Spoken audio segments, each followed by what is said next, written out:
I think I may have figured this out. Maybe. I think I did. Please let me know if you can hear me. I made it. Lolita's here too. Come here. Oh. Okay, so hello. I assume this is working. I hope it's working. I'm Sarah. I am very depressed right now. So I decided to, yes, I am live. Hello. So I decided to hop on here and do a live and talk for a bit about depression. I made the very bold choice to wear no makeup, which I have not done on this channel, but I figured I might cry and everything anyway, and I didn't really feel like doing my makeup. So here I am, already way too hot, so I might be taking this sweater off in a second. So disclaimers, of course, especially because we're talking about depression today. I am not a doctor. I am not a mental health professional of any sort. I'm not an expert. I have lived experience with depression. I'm in year 3 of remission from borderline personality disorder. And I researched this stuff a bunch and talked to people about their experiences. So I do know some things, but but none of this is medical advice. If you are having problems, please seek professional help. I wish that I could help you, but I can only be here with you as you can be here with me. But if you do need help, please get it. And that's that. Thank you so much. Someone just said I'm beautiful, and I appreciate that. I was going to plan out a bunch of things to talk about, and then I didn't. So I guess today I just want to talk about, kind of what I'm going through, what I'm experiencing, maybe a little background of depression over the years, because this is the worst depressive episode. Someone in the hallway. Depressive episode that I've had in a long time. I think probably since I started remission.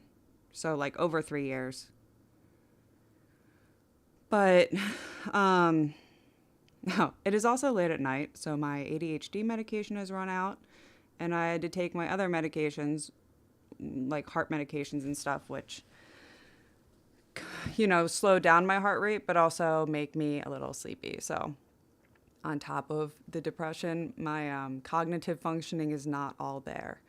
So, this is just a casual hangout talk, fun way to spend a Friday night. So feel free to ask anything if you have any questions or want to say anything at any point, because otherwise I'm just rambling. All right, so I'll talk about, what I'm kind of going through. Not necessarily, this isn't therapy for me, but kind of what I'm experiencing in depression, ways that I'm coping, things that work, things that don't work. And I'd just love to hear about other people's experiences too. So, I actually found, this is the one thing I prepared. I got the diagnostic criteria from the DSM-5 for major depressive disorder. So I'm used to studying the BPD criteria, but I haven't specifically looked at the details of major depressive disorder, the actual diagnosis, in a long time, because I've been diagnosed with it for so long, and BPD kind of took over all of that stuff. But so I figured I'd go through all this. I have no doubt that I'm in a depressive episode right now, but I still thought it'd be interesting to go through. So you need to have 5 or more of these 9 symptoms within a 2-week period. And that has to be a significant change from before. And it has to be significantly affecting your life, right? It's not just, oh yeah, I'm kind of sad, but it's no big deal. And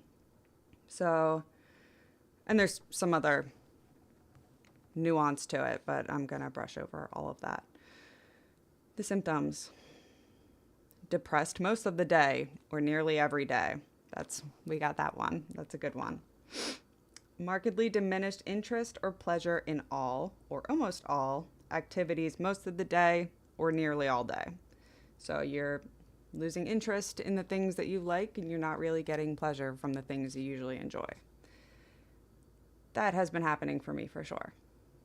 And it's frustrating and upsetting. But and then we have significant weight loss when not dieting or weight gain. It doesn't say it on this printout that I have here, but I think they said something like 5% of your weight, like up or down in a month, maybe in 2 weeks. I'm not sure, but a significant amount of weight gain or weight loss. I don't really have that right now. I do have a little more of an appetite, but I always have eating stuff. I have binge eating disorder, which lately has been pretty under control, but I wouldn't say that that's part of this period for me right now. It has been in the past for sure, and I've had times where I couldn't eat much. Insomnia or hypersomnia nearly every day. Sleeping too little or sleeping too much. Way too little, way too much. I have not had that this time around. I've definitely had changes in my sleep. I've had difficulty sleeping, a lot of difficulty sleeping, which of course then makes the depression worse. But I have not had it at any extreme end of too much or too little sleep. I also just want to sleep all day with it being cold out. That's been a big factor in this period right now, but we'll talk about that a little bit later. Psychomotor agitation or retardation, that's I wouldn't use that word, but the DSM-5 does. Nearly every day. So this is where you're physically being affected in a way that like someone else could see, right? So you're fidgety or like agitated, or you're just slow moving, talking slowly, processing slowly, kind of like zoning out. I've definitely been more on that side. I'm not right now because I'm a little like amped up from setting all this up. But earlier today at work, I certainly was. And yeah, that's been happening a lot. And it's strange because I can be a little, words are going to be difficult. High strung, I guess, sometimes, but lately I've been very slow moving and for the most part, not all day. I have like bursts of energy. I wouldn't even say a burst, but there's some times where I'm like, okay, I can do some things, and then I have to lay back down. Fatigue or loss of energy nearly every day. Yes, definitely. Feelings of worthlessness or excessive or inappropriate guilt nearly every day. Not guilt. Worthlessness. That's difficult to say.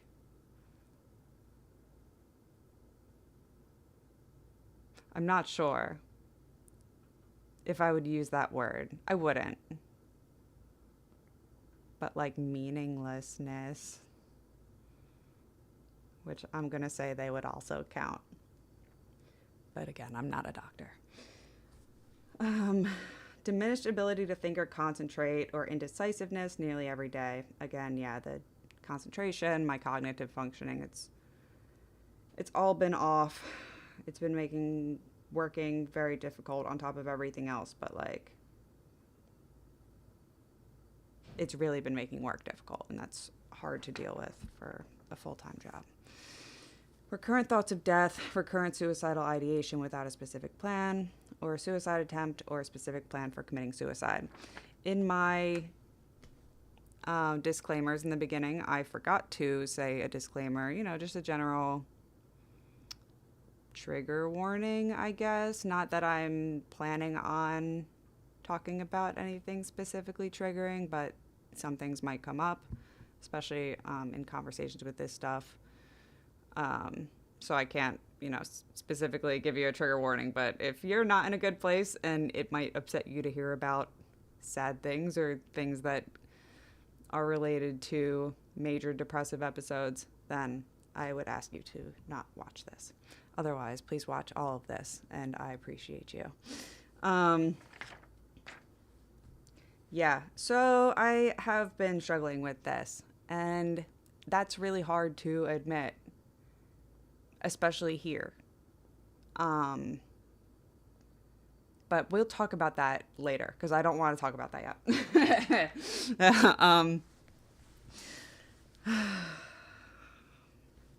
Yeah, depression sucks. So, a lot of people see depression as, just this chemical imbalance and something that you can just take medication for. Um, for some people, it is, and that's awesome. Medications never helped my depression. They used to call it, like treatment resistant depression, which later I thought was funny because it was just like, oh, you were throwing medications at me, but I actually had BPD. And it was, when I had BPD, when I was in the in the throes of it with BPD, my depressive episodes were much different and much harder to deal with. What I'm going through right now, it's hard. It's really hard and it really sucks, but it's nothing like it used to be. So no, I don't see this as like a BPD relapse or anything like that. I just don't feel like those parts of me being triggered, even though the depressive stuff is hitting hard, and a little bit of self-image issues are coming back up. So some things that are, related to and involved in BPD, but me having a harder time right now is definitely not like a BPD relapse. So depression resistant, treatment resistant depression is what they used to call it for me, because they tried me on a lot of different medications, and I got genetic testing done, which after the fact, which showed that SSRIs are not effective for me. It's possible now that I have the BPD under control, that other medications maybe could help my depression. I don't think so. And I'm not willing to to go down that route again to find out. But it's not always just like some chemical imbalance. It's not always, it can be, but it's not always just you're suddenly hit with depression and you're suddenly in a, dealing with all of this, even though everything else is like, okay. Right. So BPD is a personality disorder where that's like formed over time, and it usually really expresses itself like early adolescence, when you're a young adult. But major depressive disorder, like anyone can get hit with a clinical depressive episode.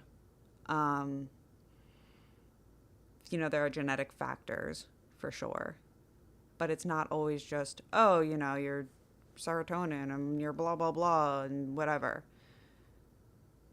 Grief, all forms of grief. You lose your job, you lose a partner, you have the death of a loved one. Any challenging situation in your life can trigger it. A large percentage of people, I don't have the percentage. I heard it earlier today randomly somewhere else, but I'm not going to throw out the number I think that I heard. A large percentage of people do experience at least one major depressive episode in their lives. And what's nice is sometimes that can happen and then it can pass and then that's it. It can just go into remission and you're good. Me, it's been pretty consistent throughout life. The episodes have gotten much shorter. I mean, I haven't had a full 2-week episode in a long time. I don't think. I've had really hard times, but I don't know. What I've been feeling lately is much darker and emptier than I've felt in a long time. Chemical imbalance. What was I talking about? Oh, okay. So, like, just take a medication and it's good. Again, sometimes that's all people really do need. I think more often than not, that's not the case, where medication is the only thing someone needs to not experience depression, because there are a lot of factors, environmental factors, and these other things, sleeping right, eating right, getting exercise, sunlight, social interactions, connecting with people, job satisfaction, the 8 dimensions of wellness. I have a video on that. I love the 8 dimensions of wellness, but these things are all important. And when things fall too out of whack, you can get into one of these significant episodes. And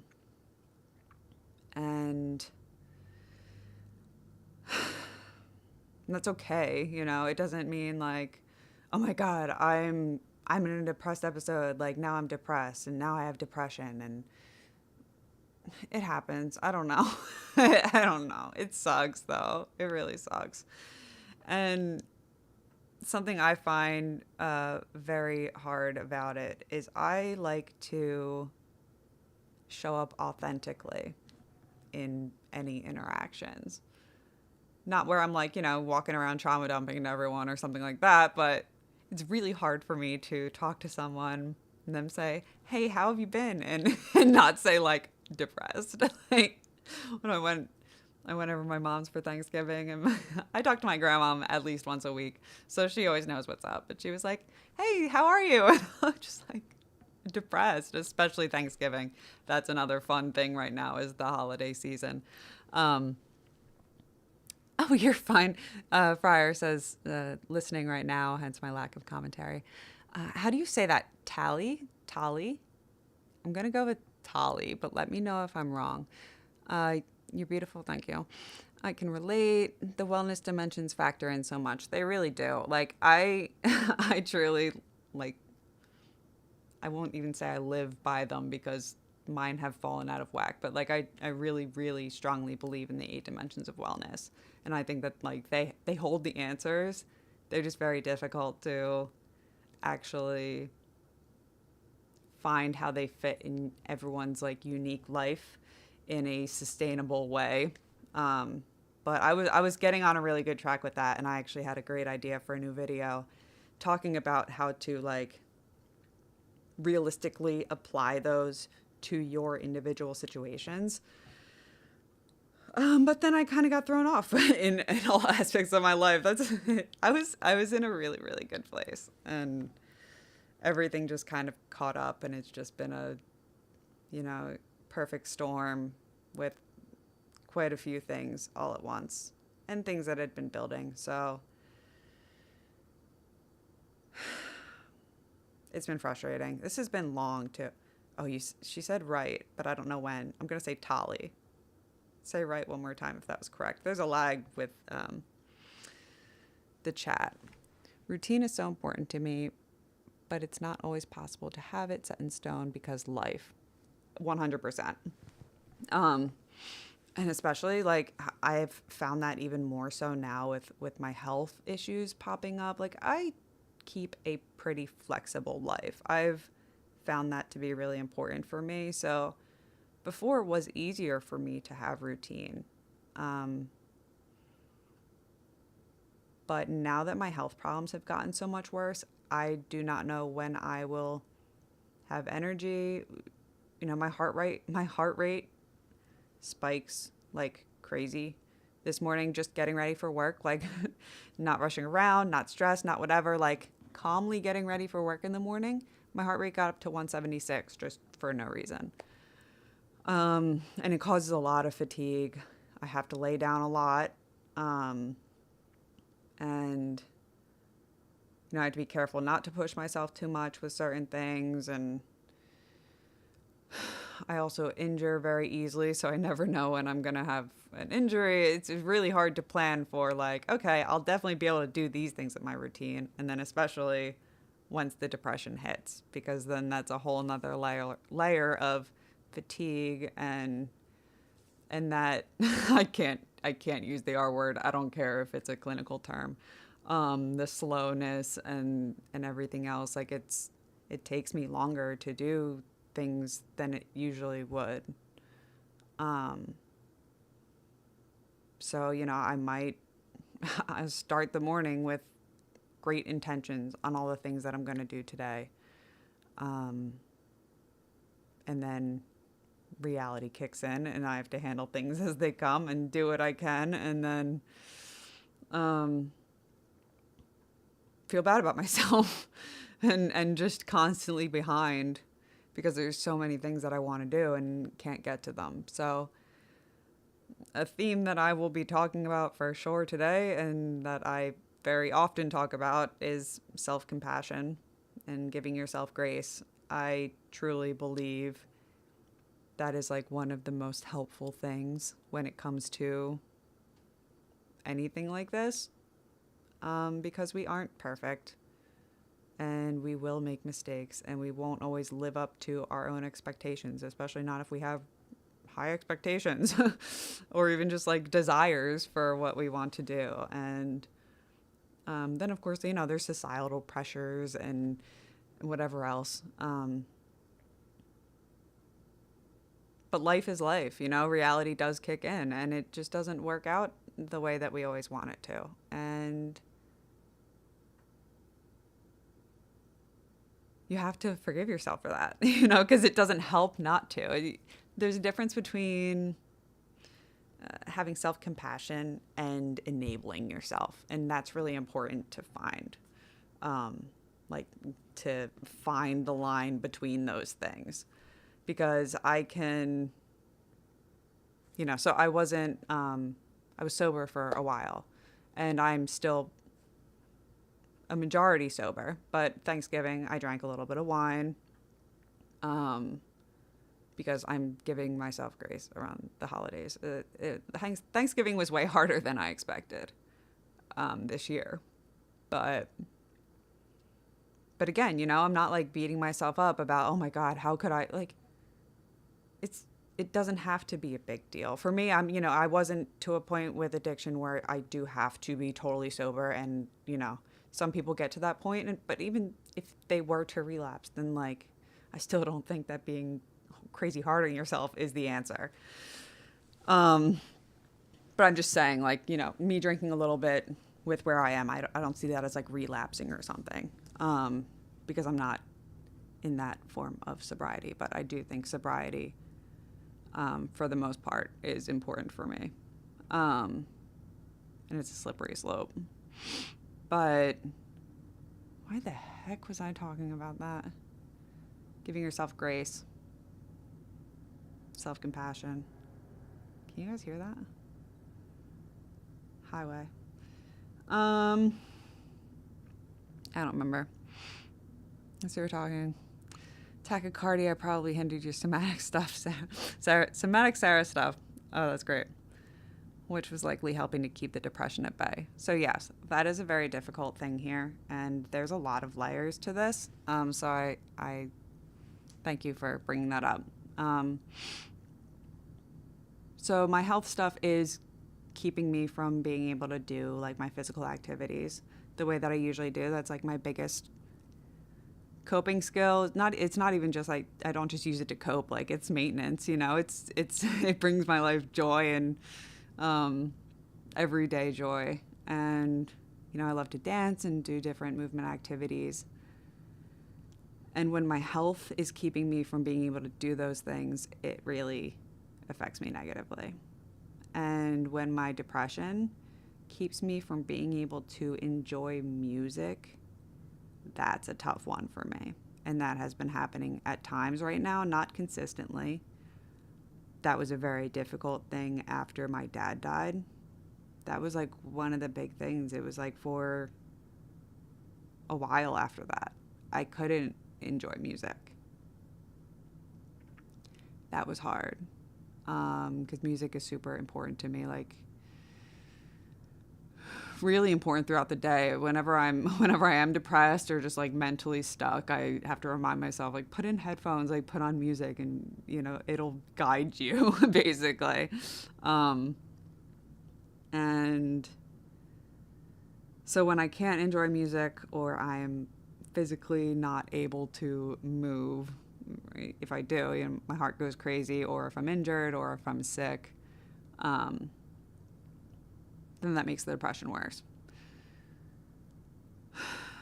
And then the worse my depression gets, the harder it is to do those things, and it's a vicious cycle. I often feel very lazy because of my chronic health problem. Oh, that's another thing I wanted to talk about. Thank you, Tali. Epilepsy. Oh, I'm so sorry that you have epilepsy. That must be hard. I actually don't know a crazy amount of epilepsy, just like the basic stuff, I suppose. But I have to rest in order to take care of myself. Yeah, so that's important. It's very similar with my heart stuff. I didn't know about it until more recently, but it's something I always experienced. And I thought that I was just lazy. One time many, many years ago, I remember specifically saying to a specific friend at a specific time, like, I feel like I have a disease that makes me just need to lay down all the time. And funny enough, I have postural tachycardia. So, it doesn't mean that you're lazy. It means that your body has certain needs. And it's frustrating, especially when we do have this societal pressure for productivity. And I know for me, at least, phones really mess with me because I can just get stuck. And when I have to lay down to rest, it doesn't seem like, I don't even want to say productive rest, but like healthy rest, because I'm just on my phone. But I could be laying down and doing something that's more nourishing, I suppose. I'll need to mentally note that, because I do think about that sometimes, but I think about a lot of things, so everything gets lost. I think you're doing your best, even though that looks different now from what that used to be. Sorry, it's hard for me to even read right now. I think you're doing your best, even though it looks different now from what that used to be. Things change. Yes, absolutely, but I do hope that things change back. I appreciate that, though. And that's another hard thing with all this too, right? Like, I've had hard time. I'm very often going through challenging times, at least. I think most of us are. And especially if any of you do have, heightened emotional sensitivity. That's what I think really makes this all so much harder for me, is I just like experience things more intensely. And I'm more aware of them, so I'm like always processing things, and just like I'm aware of everything going on with me, so I'm experiencing it more, which is fine, because I feel like then I can actually like work through it, even though it's taking time. I'm like, I am working through it, and then hopefully I'll be past it. But looking at like previous times where I've had challenging situations, or even just like looking at after my dad died, and I'm like, oh my God, at that time I was still able to make videos consistently. I was still able to do this and that and whatever else, but there were also different situations. And like that, I don't know, life's complex, guys. People are complex. I don't need to understand everything all the time. I do, though. I really do. Jason Hall, can you talk more about the line between self-compassion and self-enabling? That resonates with me. Yeah, so it can be difficult to find where that line is. And I think that that's what makes most people very resistant to the idea of self-compassion, consciously or not. Because like say you want to be productive in a day. You want to get this, and that done. Maybe I should use more specific examples. You want to do your laundry. Sure. But then you get caught up in this, you get caught up in that. Laundry was not a good example. Okay, hold on. Oh man, this is rough, guys. I'll come back to it. Oh no. No, it's fitting. Oh, come on. That is almost definitely going to happen again. Cool. Self-compassion and self-enabling. I will come back to it right now. So I don't know. There's no clear answer to where the line is. I guess it's just kind of in your approach, like in how you do look at it. You know, if you tell yourself, "Hey, it's okay that I drank on Thanksgiving." Sure. Hey, it's okay that I did that. You know, I'm having a tough time. I'm dealing with this, and that, and whatever else. Um, and it's okay, even though it's not something I want to be doing often. It's okay that I did that. I feel like that's different than looking at it like,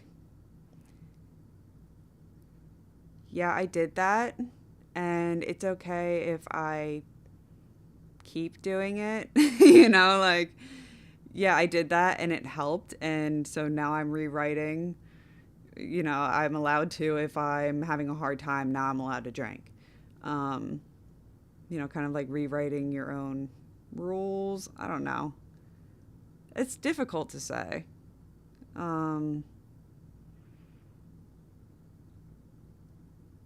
Because I do believe in like continuously giving yourself self-compassion. So I guess it is hard to, yeah, that's hard. I'll have to think about it. Lolita's eating in the background. I hope you can't hear that. Tali, yeah, so relatable, not being able to keep active because of health. Anhedonia. I listened to it wasn't a full podcast, a podcast clip this morning about anhedonia. It's awful and kind of scary. I definitely relate. Yeah, I had read about that in the past. But I never really thought about it much until this morning, and I already forgot that I was thinking about that. It was when I was getting ready for work. Maybe that's why my heart rate spiked. But,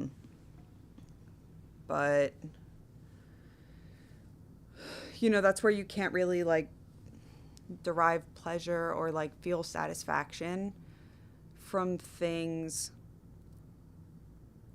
only within yourself.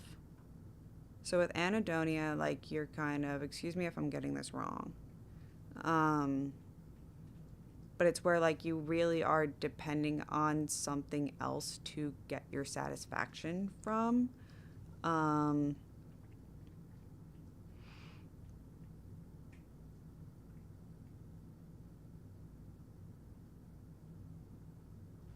brain, guys. Sometimes things aren't so linear and we process different things at different times.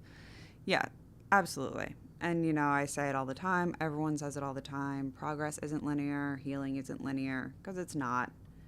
And we do process different things at different times, and we process them differently at different times. And I don't know, our circumstances are never the same, and we're never the same. We're constantly changing. There are so many factors that go into everything in our lives.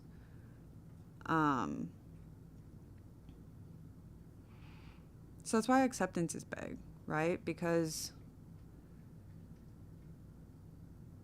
if we're just constantly fighting against the situations that we're in, or our own mental processes at a given time,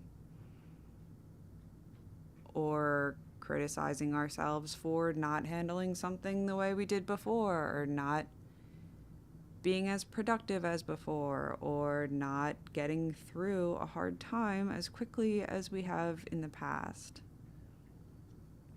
It is what it is, you know? I feel like that's such a tired phrase, but I say it every day to myself and others, because it's the truth. Um, when I am being honest with people about like where I am right now, people feel bad and people want to problem solve and whatever else. And I just try to make it very clear, like, no, it's okay. I'm just being honest about where I am, and it's just how it is right now. Like, yes, it does suck. Yes, I appreciate your empathy, your compassion.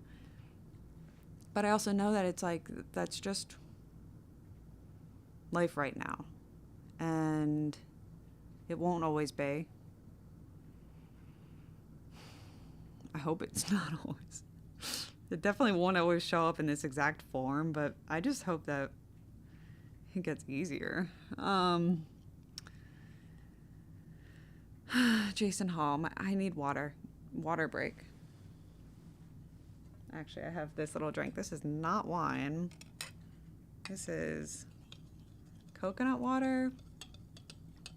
What else do I have in here? Creatine. I didn't drink my creatine today yet. And some collagen. it's like it's collagen. What else is in it?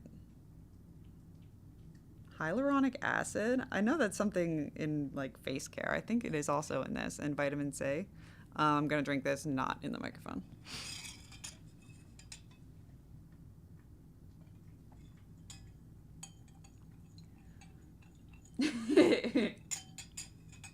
It's not bad.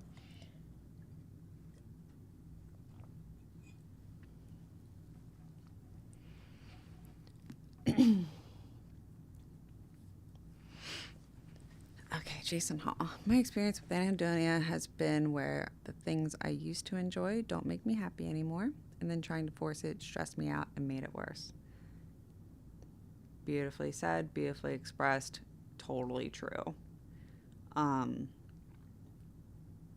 The example I was giving earlier about not being able to enjoy music anymore for a while after my dad died, that was a big thing, was like, I stopped wanting to even try because it would make me so much more upset that I couldn't enjoy it. Oh, hello. Come here. She shook her head. Say hello. Say hi. Oh my God, that was so cute. Yeah, absolutely. And it's hard because like you don't want to then try and force yourself to enjoy the things you used to enjoy, but also you're supposed to be doing things you enjoy to get out of that place. So it's hard, and I guess it also just takes some creativity in trying different things that maybe you didn't used to enjoy. So when it comes to movement and the music stuff, that was, my main joyful movement was all based around music. Could no longer enjoy music. Could no longer do my somatic Sarah stuff. But that's when I like really got consistent with weight training. I see a personal trainer, and weight training is boring. Like, strength training is important, but it's boring and just like not really my thing, again, just because it's so structured and repetitive and like boring. It's boring, but satisfying and rewarding and good for you. So still staying consistent with that at the very least, even though I couldn't do my other things that I usually supplement my other stuff with the strength training. But at least just sticking to the strength training, like I don't have to enjoy it. I don't see it as something like I have to go into enjoying, but I do still get satisfaction out of it. And obviously it's something I'm doing that's healthy, and I love my trainer. So at least I go in there and get to talk to him for an hour about life and whatever. So there's that added aspect of the social interaction. So that's a great example of like, this creative problem solving of okay, I can't enjoy dance. I can't enjoy my movement. I can't enjoy music right now. what can I do? That's where the acceptance is important. Acceptance, okay, this I can't do these certain things right now. This isn't working. What can I do? And it's focusing on that part is really how you slowly, sometimes quickly, right now for me slowly, like work out of these times. And when you get too stuck on, you know, kind of the victim mindset of just like only focusing on the things you can't control or the things that are wrong and you can't do anything about, that's when you really get stuck. And it's important to not stay stuck. It's okay to take a while to get out. So many noises. It's okay to take a while to get out of one of these episodes. But it's important to not give in to them and give up.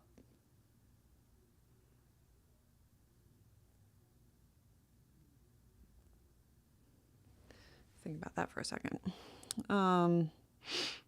Sometimes I struggle to maintain determination as part of accepting my life situation. Writing lists helps me a lot. I've always been a lister. I actually haven't been listing as much lately. Sometimes on my whiteboard. But yeah, I've always been a big lister. I'm curious what type of lists you're talking about, because I've been known to make all sorts of lists. My notes app is crazy with random lists, but you know, like maybe if you're, you know, a to-do list might not be the best thing if you're struggling to do things. But I keep plenty of lists. You know, a list of bigger picture things that I would like to work towards. Lists of things that make life worth living for me. Sometimes my list is just get a glass of water, lay on the floor, put on my coat, and sit outside for a minute, then reward myself with watching a TV show for writing a list and completing it. That's beautiful. It's all about finding what works for you. I don't know if you've watched my video. What was it called? I might think about it in a little bit.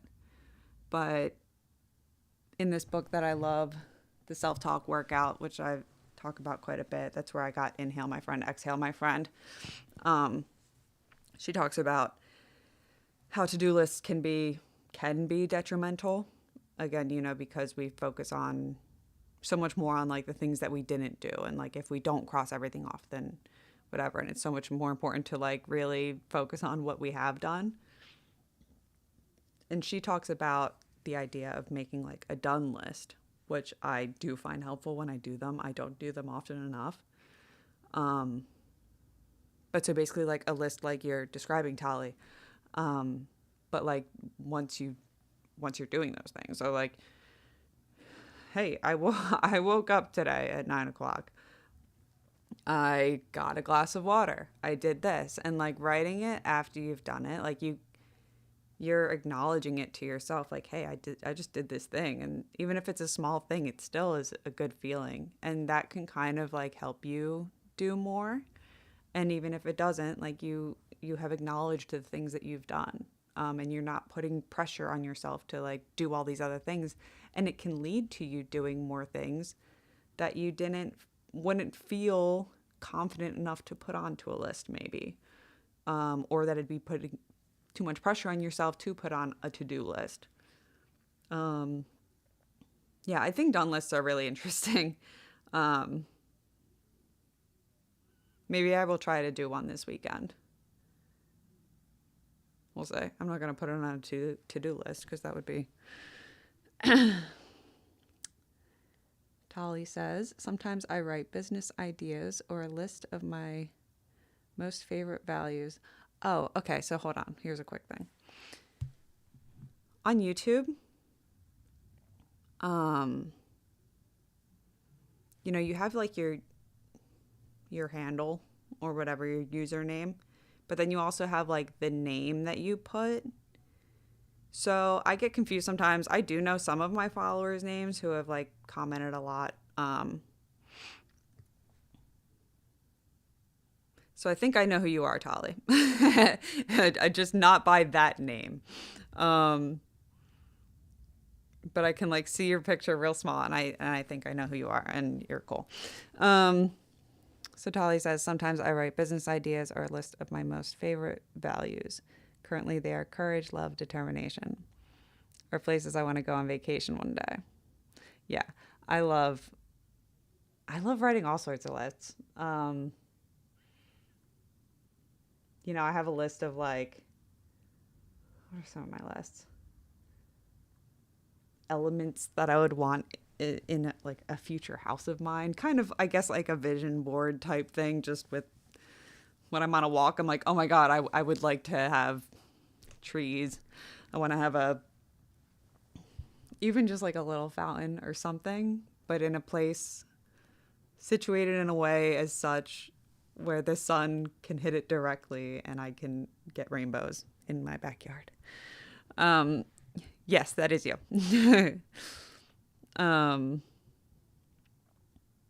Yeah, listen, Tali. It was on one of my very early videos, 5 things to do to get out of hard times or something like that. I think that's when you first commented.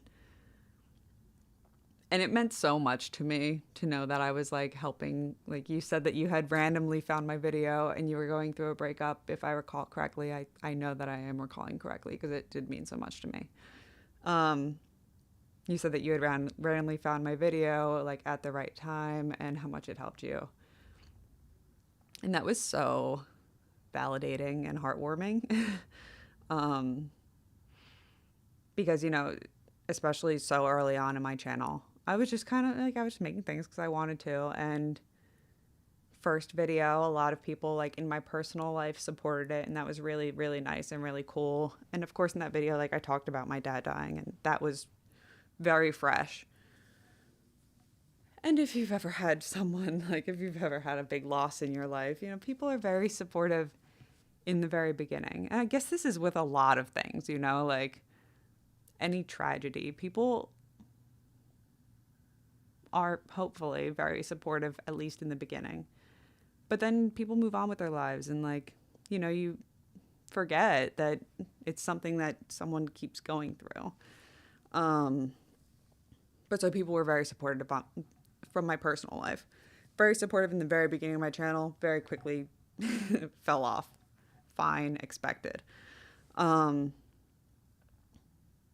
so it was really cool to see someone like organically find me and find that video so helpful, because I was so depressed back then. That was hard. But that was like fresh grief from my dad. Really, that was probably like within a month of it happening. And I still like that video. I like all my videos. Some of them are like kind of cringy just in production. I have no idea what I'm doing with any of this stuff. And it's a very slow process to learn all the different aspects. If anyone out there is at all able to make thumbnails, please, please, please hit me up, because I absolutely hate it. I'm not very visually creative. I have aphantasia, which certainly doesn't help. I know nothing about like color theory, or even just picking a font it's like pulling teeth for me. So, but anyway, I could talk all day about the frustrations of thumbnail making. But there's all these different aspects to making YouTube videos, and I really enjoy YouTube videos in general. So I want to like improve all those aspects, and it'd be awesome to just like be able to jump into it and know all those things. But it'd be easier if I knew someone in real life who's also doing this stuff. I will eventually connect with the right people, I believe, to elevate further. And I'm also, slowly learning here and there little things. Why the hell am I talking about this? Uh, Going back to watching my old videos.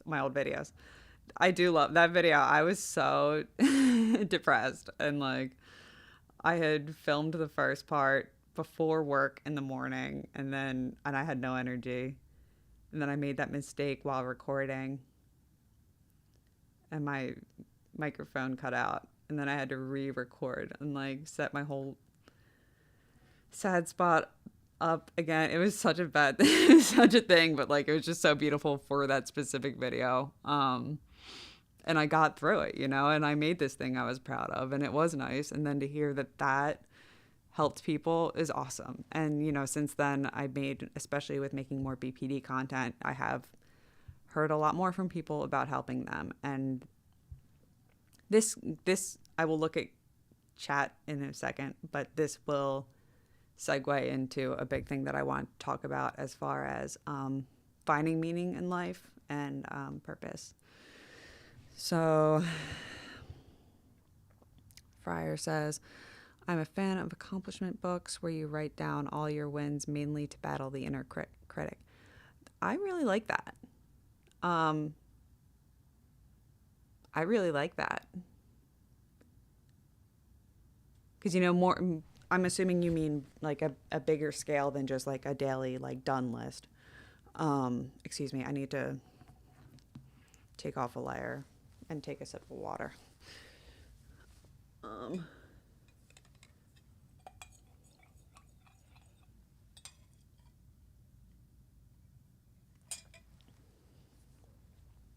Is it winter where you guys are? Because we can talk about winter blues as well, because I'm dealing with those big time. What was I just talking about? Accomplishment books. So I'm assuming you mean like bigger accomplishments beyond the daily done list. I love that idea because we do accomplish so much, and it's nice to, when you are feeling down, because we have like a natural negativity bias of just looking at all these things that we haven't done or that we still want to do. And, we're always chasing this like, okay, I'll feel better once I've done this thing, or like, oh, I'm not worth anything until I do this. And like, the more and more we train ourselves to look at, hey, here's what we have done, and like celebrating ourselves. It's so easy for me, at least, to do that for other people, and it is hard to do for myself. I don't know, it's gotten a little easier, but still, it definitely would be nice to like start keeping a list like that. I'm gonna do that. Thank you so much for that suggestion. I really like that, because even if generally I'm good at recognizing and like feeling pride about my accomplishments, because I definitely do. There are still really dark times and times where I do get very insecure and down.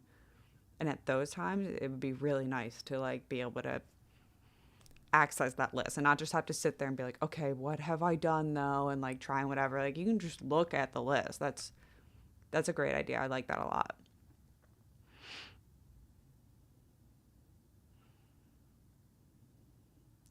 Happy to see you streaming. Only had a second to watch. I really enjoyed your last live stream too. Thank you so much.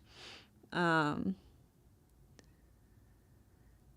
still do things you suggested from that video. Like the comfy corner idea. This is like another comfy corner that I have set up.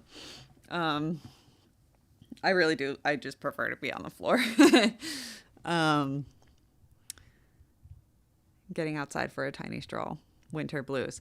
Yeah, so I still very much believe in like the daily walk thing, and I can very rarely do that in the winter, at least when we actually have winters, which right now we are. October was very nice here. It was actually like not nice because we were in a really, really bad drought, and then we started having awful like wildfires and stuff. But man, the weather was beautiful and the sun was out every day, and we were like in the beautiful 70s. It was great. As far as spending time outside and being in the sun and being in nature, it was beautiful. But now it has gotten cold. And I can bundle up and go for a walk, but I have to, during the week, I have to make it during my work days, which I usually go on like a lunch break walk when it's warm and easy to do so. Um, but it's not right now. So like my ears and nose are very sensitive to the cold, even if it's like a little bit windy. Even if I wear earmuffs, whatever else, like I will come in from a walk and my ears will be in horrible pain for hours. Maybe not hours, but maybe an hour. Um, so I haven't been going on walks like I usually do. And if I don't do it during my lunch break, then I'm screwed because it's already dark by the time work's over. And it's dark until work starts, basically. In the summer, when the days were very long and very hot, I was avoiding midday walks more often. But so I was changing my schedule where I was walking early in the morning, like, I don't know, 6:30 in the morning. I was going on a walk, but it was already totally daylight and warm. Um, but yeah, I do think getting outside is really important, and that's one of the many aspects of what makes the winter months difficult when they are cold. These short days are killing me. And like when it's cold, all I want to do is like lay in bed or lay in the bathtub. I love taking baths, and I could lay in a bath all day long in the winter. It's all I want to do. Um,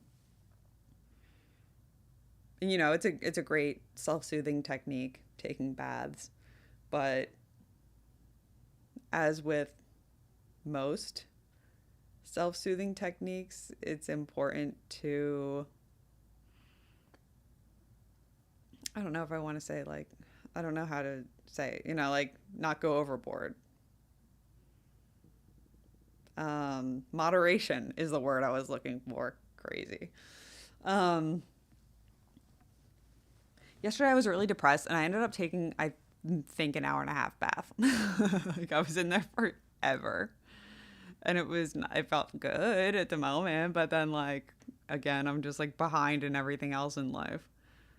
But, and my skin got all wrinkly and Lolita was like, can you get out? um, um, Fryer says, think of it as a big done list that you keep anything you consider to be a big one. Yeah, I really do love that idea.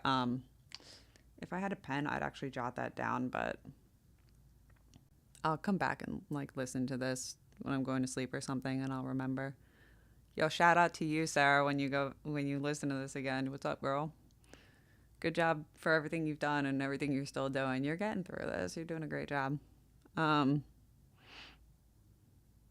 When I don't do it so often now. Actually, I started doing it a little bit more.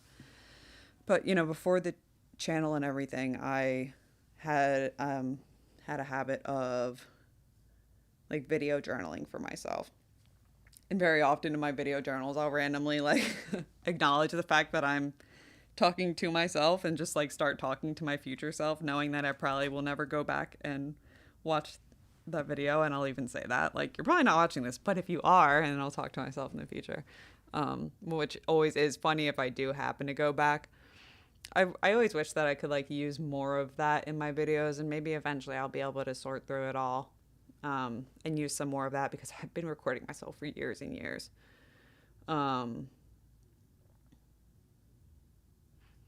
Train of thought gone.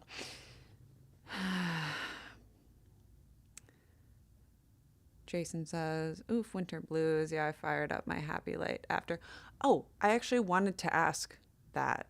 I was thinking about, what even is it? Seasonal affective disorder? Is that what they call it? SAD. I know it's SAD. I did want to talk about that, and I was planning on asking you guys if anyone uses those like lights that are supposed to treat it, because I've heard mixed things. I almost always sit in here in the morning, and as long as it's a sunny day, I am getting sunlight, and it's not like I'm not getting vitamin D from it because of the windows. I'm pretty sure that when you block UVA or UVB rays, you aren't able to produce vitamin D from sunlight.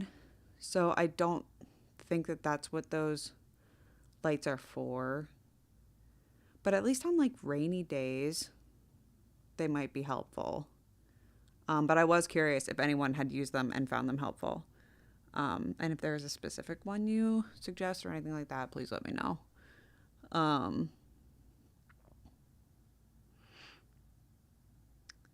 Tali said, since dark rock bottom I went through, I've been trying to use the photos in my phone as a place where I keep some happy memories. I try to take pictures of everything good that happens every day. I love going back and looking at pictures. I wish that I could easily organize all my photos in my phone. It's a real issue. I screen cap so many things. I take so many pictures. There's so many stupid things I want to remember. And beautiful things I want to remember, actual things I want to remember. But again, like looking at the accomplishment list. That's a great way to, like, if you have pictures of something, not pictures of stuff that's going to make you sad. I look at old happy things that make me sad sometimes. That's fine. But just like having the accomplishment list, like you have accomplishment list in the form of pictures or just like soothing memories. I went to Niagara Falls this spring for the eclipse and I absolutely loved it. And my desktop background is just a picture of a big rainbow over the falls. Which, like, when I saw that rainbow, like, I don't know, I never thought about the fact that, like, the falls would naturally, on a sunny day, like, make rainbows, and I love rainbows and water, so it was, like, the most beautiful thing in the world. The falls are absolutely, like, truly, truly amazing. So much more amazing than I could have ever imagined. But yeah, when I first saw that rainbow from like the best view spot, we were on the Canada side, from the best spot to look at the falls, big old rainbow. I was just like, in one instant, I was crying because I was just overcome with beauty. But that's my desktop background on my computer, and like, it is nice, to be working whatever. And then I look at my second monitor and I see this falls and that rainbow, and it brings me joy.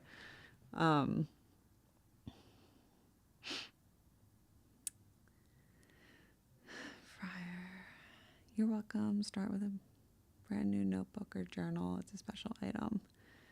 I have too many brand new notebooks or journals. I gotta break out an old one, I think. I'm always starting notebooks. I finished one journal once. Felt really good about that. And it was like, okay, I've closed this chapter on my life. That was a really bad time in my life.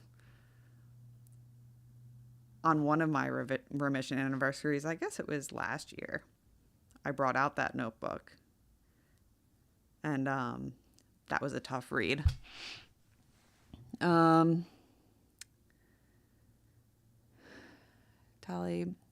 bruh, it's so unpleasant when it's cold and windy. Yeah, seriously. Yesterday it was like kind of sunny, and I was like, oh, maybe I'll actually get some sunshine. But it was the craziest windstorm, and I was like, absolutely not. I'm not going outside. I think I like took out my trash at one point. Fryer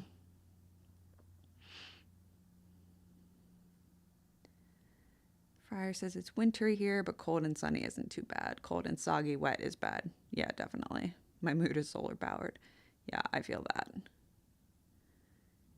Can't always go too overboard with self-soothing. 4 baths yesterday. Yes. I feel you. And they had to tell myself to chill and maybe try something else. Do you like the same routine every day, or do you like adventure and change? I don't generally keep the same routine every day. Not even necessarily because I'm like, oh, I need change. I think it's just more of my daily needs and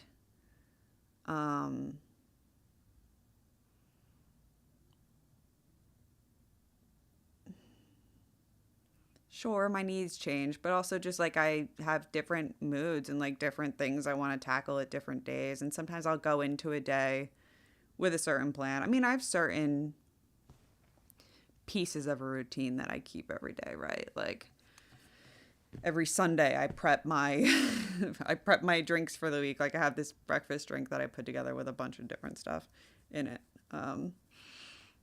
I prep my drink prep powders for the week, and I prep my fucking medications for the week. I have certain things that I do routinely, but as far as like a set routine for a day, that's always changing and always subject to change. Um, my favorite way to be like productive when if I just have free time and time to like take care of whatever I have to do, I put on headphones and I just like let my ADHD go to work. Like I just enjoy whatever music I'm listening to and I'll be dancing around doing stuff. And I'm not focusing on just like, okay, now I'm just going to do this chore. Now I'm just going to do this chore. I do everything piecewise and like chip away at all these different things while moving around. And like, for some reason, I do find it so satisfying. I think for a lot of people, it's more satisfying to like start a task, focus on just that task, finish that task. Me, it's just an explosion of like, oh, and then there's this. And I'm doing this thing, and I'll set up something to like work on to come back to. And like, but it's fun. I mean, it's a way to like keep things fun, and it doesn't feel like, oh, I'm doing these chores. It's like, yeah, I'm doing a bunch of stuff, man. It's it's hard to explain. Um, but yeah, there's definitely routine to my life.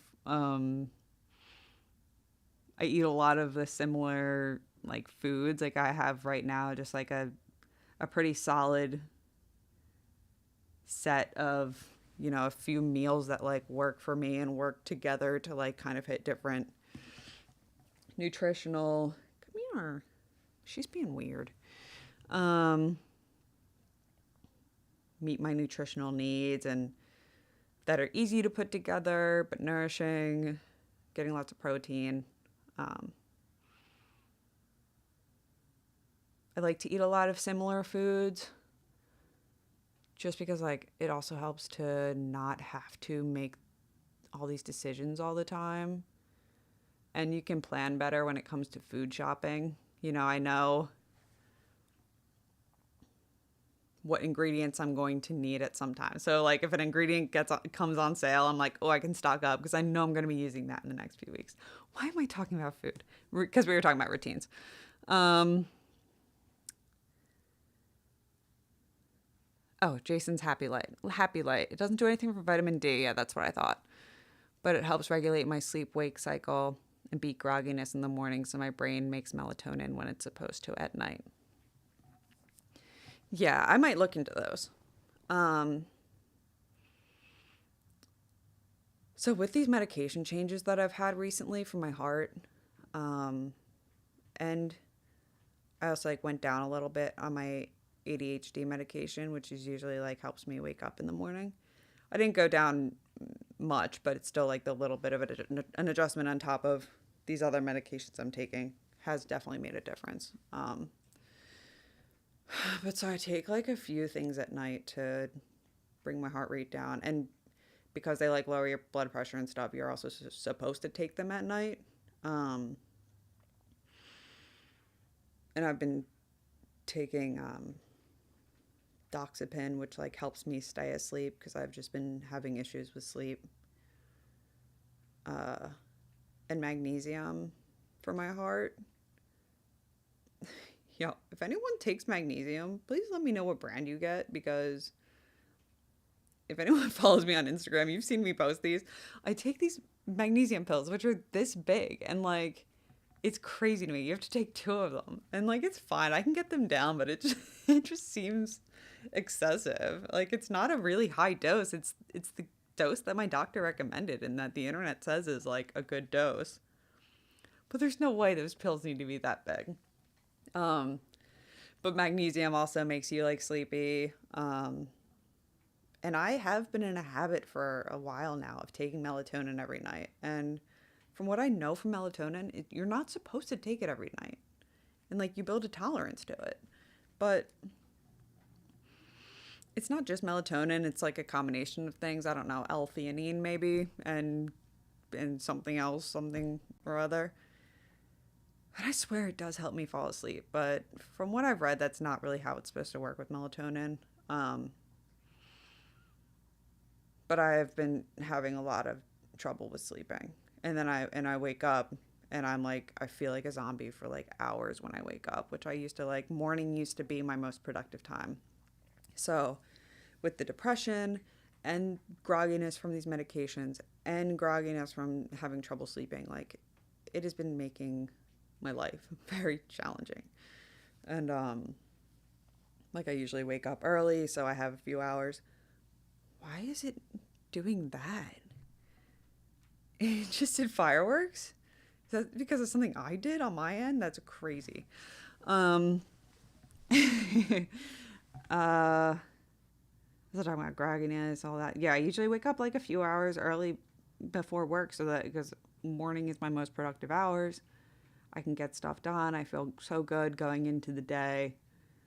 And it has not been happening lately. And it, it just sets up my day for more difficulty and on top of the I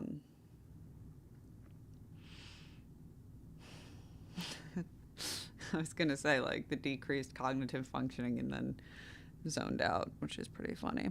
Fire says, sometimes I find myself listening to a meditation music video. A meditation music video. A meditation music video. Maybe I'm thinking about this phrase wrong. Meditation music video. Okay, that helps. Okay, we might be nearing that time because my brain is doing funny things. But I understand now what you mean by meditation music video. I didn't for a second. Lecture on a different device while folding laundry and taking notes from a book. That's pretty crazy. See, I'm combining a bunch of like mindless stuff. Not mindless, but like, just like, but like doing various forms of like studying and cognitive work at once. That's pretty impressive. Gotta head to bed, but it was such a pleasure to catch you tonight. You're so pretty inside and out. Oh, thank you so much. Of course. I hope to see you in the next one. Thank you for joining. I hope you sleep well and have good dreams. Magnesium, zinc, 5-HTP, L-theanine, and acetylcysteine. And occasionally, a word that I've never seen before. Quercetin? Quercetin. Yeah, that's new to me. No idea what that is.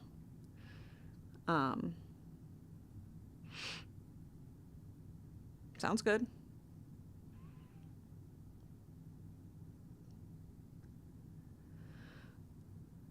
I wish that I had a way to know if these supplements, I mean, like the sleep stuff is sleep stuff, but like this stuff in my heart, I just wish there was a way for me to know if it was actually helping. And my joints, I have hypermobility spectrum disorder, which has gotten way worse over the years as far as how it actually affects me. So that's why I'm also like supplementing with this collagen stuff. And I buy organic coconut water for extra electrolytes for my heart stuff. Creatine has a bunch of good effects on top of the muscle building stuff. But, I'm taking all these like supplements on top of a bunch of medications, and it is expensive and takes planning and prepping. And I just wish that I had a way to know for sure what's actually effective and helping and what's not, because I don't believe that it's all effective and helping. But how am I to know? Like if this magnesium isn't actually helping and it's making me groggier during the day, I mean, I'm sure it's good to get magnesium. All right, fine. I'll keep taking the magnesium in big pills. But like it's expensive. That's been a really big thing for me lately. Is like my medical bills and stuff that I'm doing to maintain. You see her? Crazy. Come here. I just wish there was a way to like know what's working and what's not, so that I'm not wasting my time and money and energy. Cheap little magnesium pills. Not the worst pills you take. Yeah, I don't know what's up with those pills. All right, I am going to wrap this up soon, but there was something else I wanted to talk about as far as depression. Finding meaning in life. That has been the part that has been weighing on me most heavily.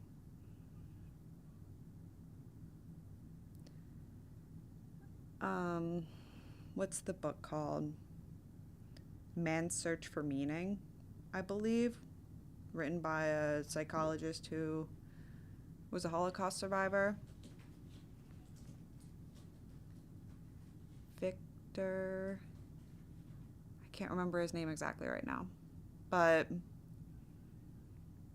a big thing in that book is the importance of having meaning, of finding meaning, having a purpose, a sense of purpose in life, and something you're like working towards and really care about.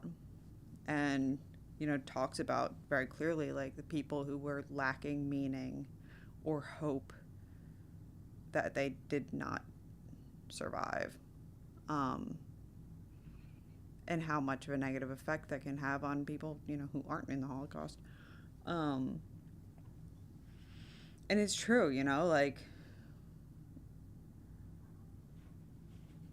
that's been such a big thing in my life, as I used to absolutely feel no meaning, no purpose.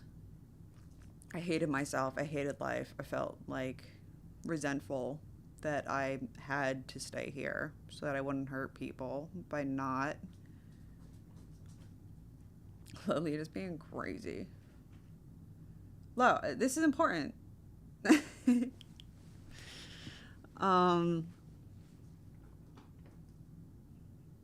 Absolute lack of meaning back then. But through my recovery and through everything else, at some point I grew past just surviving for my loved ones. And I was really starting to enjoy life for myself and love myself. But there was still an emptiness to it. I love to like be there for people in my life. And it's nice to be able to do that. But even to that, there's still like an emptiness to it. And I wanted to feel bigger, have a bigger purpose. And at some point, like, I realized that, my whole journey could be worth it. I could make it worth it if I was able to help other people with it, not just myself. I was so proud of myself and think it's awesome the things that I've learned and worked through and grown from. But in the bigger picture, like, what does it mean if it's just for me? I don't have kids, and I'm not going to. And I think that can bring a lot of like inherent meaning to people's lives. I don't have that. So, a lot of the work that I do, it's nice when I can help people in my personal life. But I want to do more. And when I realized that there were certain avenues I could take to potentially do that, it really changed things for me. And when I eventually thought of the YouTube channel, it was just like everything kind of clicked, and I was like, oh, this is the answer. And I'm sure it sounds corny and whatever to plenty of people to think that I find meaning in making YouTube videos. But I do. In a lot of ways.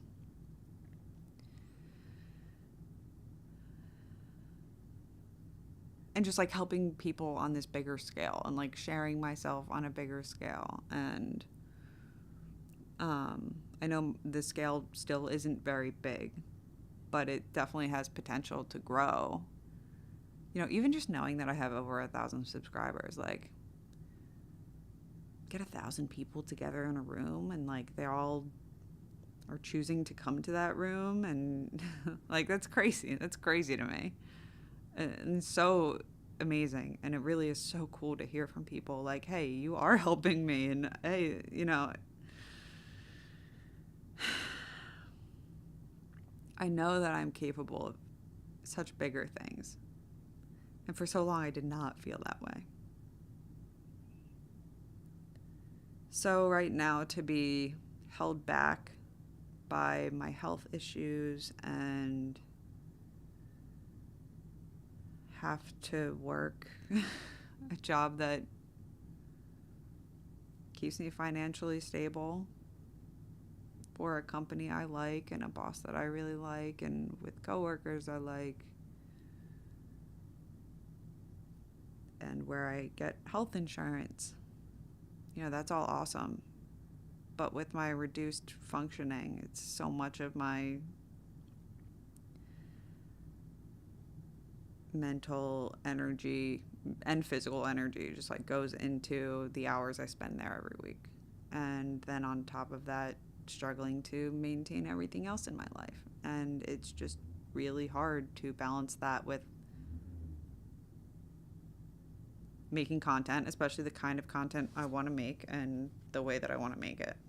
You know, like I like to be very thorough in my videos and research a lot and whatever, blah, blah, blah. I'm tired of this rant. But I just feel stuck. And that's what's been so hard. Stuck and lonely. Lonely is another big part, but probably equally as big, actually.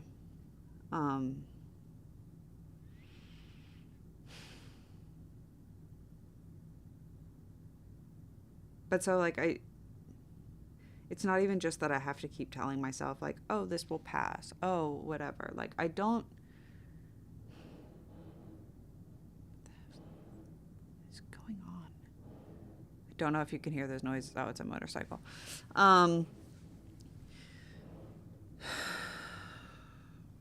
Meaning, what was I talking about? Feeling stuck. That's when the depression gets really bad. When you start to lose hope and start to feel stuck and can't see a way out. Like, even if I like believe that there is a way out, if I can't see it and don't know how to go towards it and don't know how to work out of how to realistically work out of certain situations in my life, and I just feel stuck, it's that victim mindset. And like that phrase for it kind of has like a certain connotation, which I don't think that I have. Like, I'm not like, oh, woe is me. So I don't see it as victim mindset. But it still kind of is. Like, it's the same idea of like me just feeling like out of control. Not in control, rather.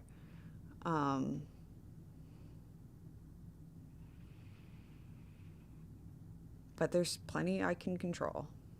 And whatever's not working, I just have to find a way around it, you know, find what I can do and do that. And I am doing that to some extent, but it's just this, it's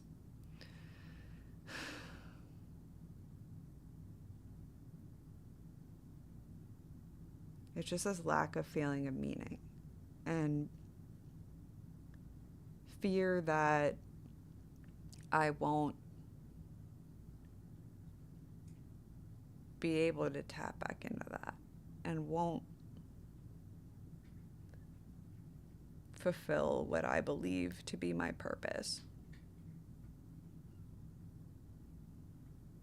honestly, like, I'm afraid I'm gonna die young. I don't know why. I have this strong feeling. Um,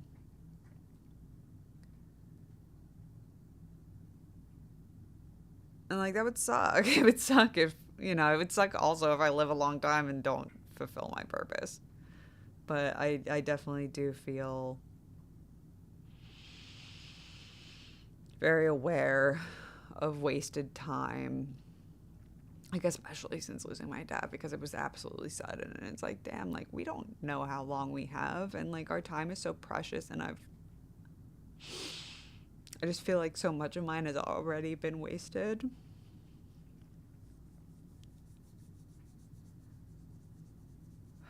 I forgot for a second that like I'm talking to people right now and not just talking out loud to myself, because I do video journal. So sorry about that. Victor Frankl. That is his name. Thank you. I don't know how to pronounce it, but I actually did find my purpose in life. It does help, especially when you need to push through a tough time because you have a good reason to do so. Yeah, absolutely. And that's why like I'm so grateful that I actually do have something that I feel is my purpose, and that I do have like a concrete outlet for that. So it's the frustration of like feeling like I don't have the capacity for that right now that's really driving me a bit crazy and really frustrating me, and um, making me a bit impatient. I really try and practice patience, and I have been. I mean, this has been like a really extended period really extended period of time in this episode.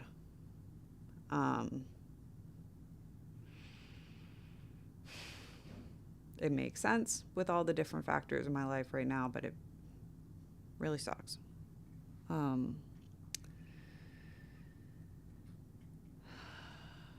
Videos are very valuable. That's not corny at all. Thank you. Jason says, I have been struggling with BPD for over a decade without realizing it. Hello, welcome to the club. I finally accepted the diagnosis last year. Finding your videos and hearing your story helped me so much in that process.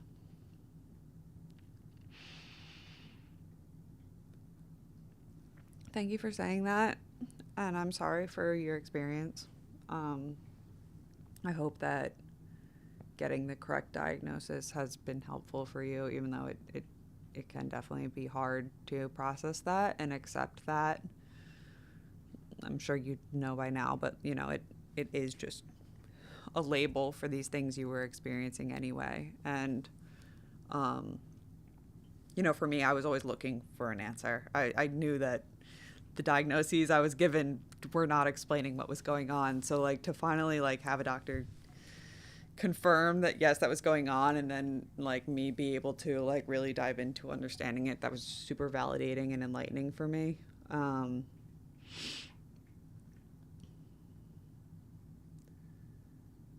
But it can be really, it can be really hard for a lot of people to process. But I really hope that you have been getting better, and I'm so glad that my videos have helped you. That's another hard thing, is like the BPD content's very difficult for me.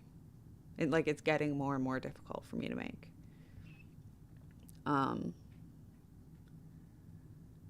I get insecure about my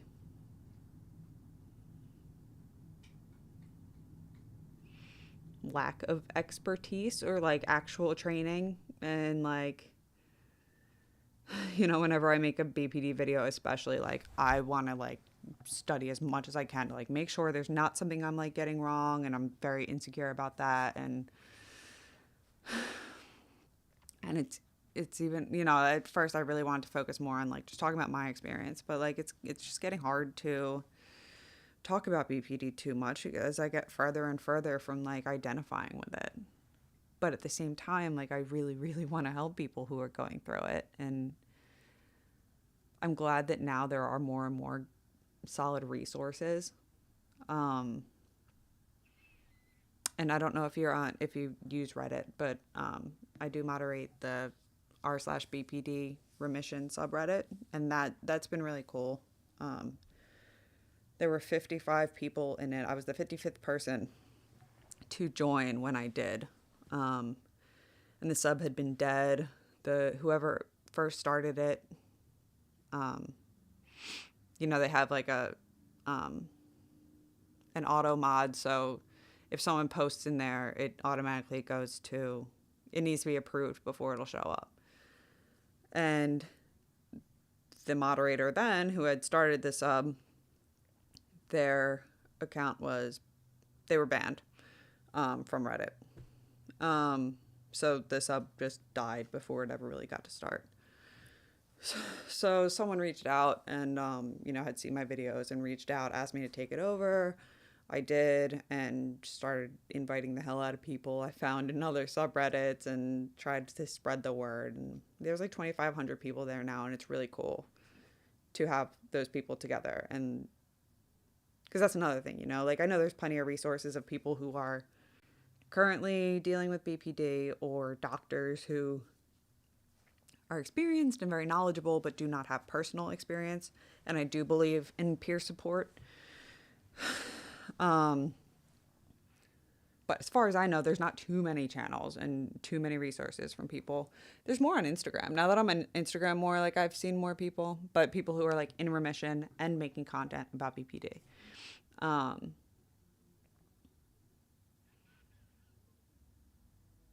But so eventually, like I do want to still keep making videos about that.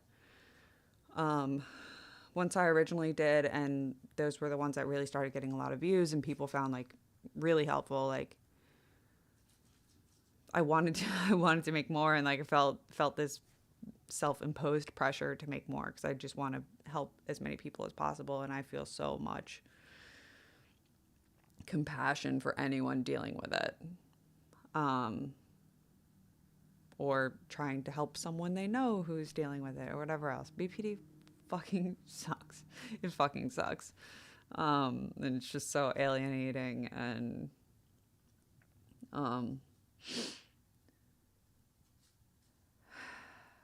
but yeah, so eventually I do want to strike. This next video I'm making is on these DBT cards, which isn't BPD specific, but still obviously helps people with BPD.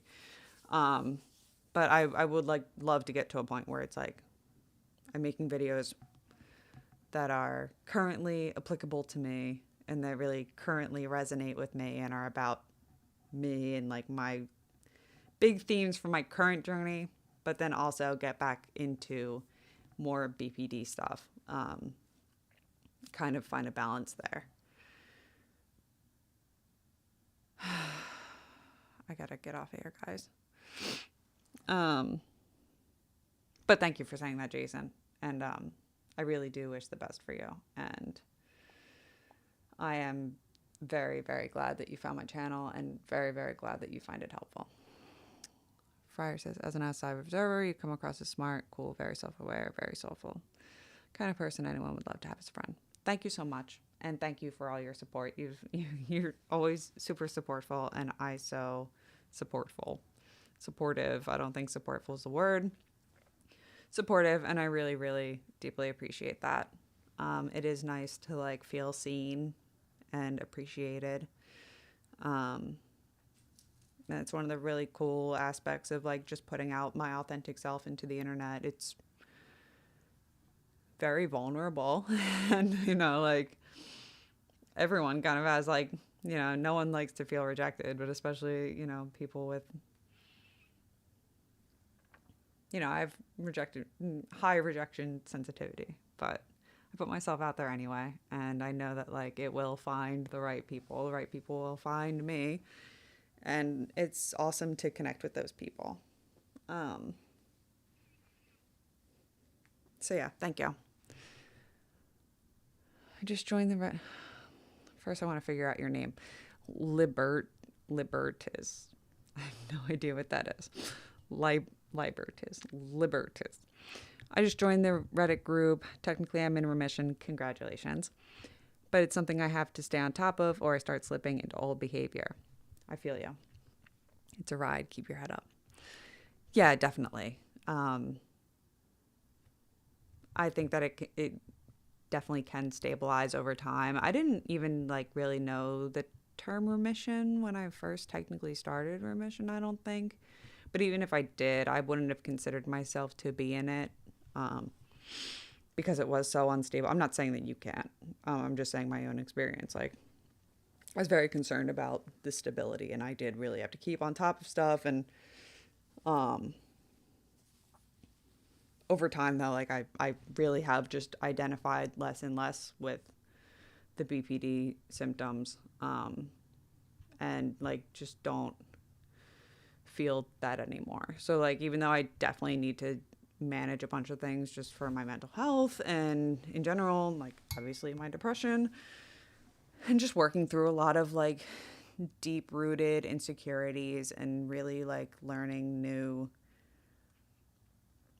um I don't know how to say it right now because I do have to get off of here soon because I'm my brain is very rapidly declining. Totally forgot. Remission stay on top of. Yeah. Um, I do think over time that that will stabilize more and more, but you're doing awesome. And, you know, if you do fall back a little, give yourself grace, grace, self compassion, all that good stuff. Um, because it happens, you know, and it doesn't mean, oh my God, now I totally have BPD again. No, I'm totally back where I was. You can never go back to where you were. I do believe that. You could fall back into old behavior patterns. You could fall back into negative coping skills and whatever else. But I don't think that we can go back to where we were because you still have the knowledge that you've learned and earned. Um, Knowledge you've learned, wisdom you've earned, I suppose. Um, so I don't think there's truly any going back. So I think even if someone does like relapse and meets the criteria again, I still think that you're further than you were before it happened. And it can be harder. You can spiral hard and fast because of, you know, if you don't practice that self-compassion and everything else, because man, when when you get better and then fall back, like that fall can be so hard because you riz. I gotta stop, guys. You know what I'm saying though, I think. Yeah, it is time to to wrap up the stream. 2 hour, you co-host a 2 hour live stream every week. That's crazy. Yeah, this is exactly like this is right about where last time I had to call it. So I am gonna call it. Thank you guys so much for watching. And I really appreciate you guys. And Lolita is being a menace. But I'm gonna murder her. Thank you guys. You'll see some video coming from me soon. I'll stop being depressed soon. And even if not, I still have a video coming out soon. And I do enjoy doing these live streams. This one's been kind of all over the place, and I'm a mess. But I would like to do these like probably monthly at least. But you know, no promises. We'll see what happens. Thank you guys. I love you all truly. And yeah, that's it. I don't know how to stop this thing, but I'll figure it out. There we go. Right there. All right. Peace.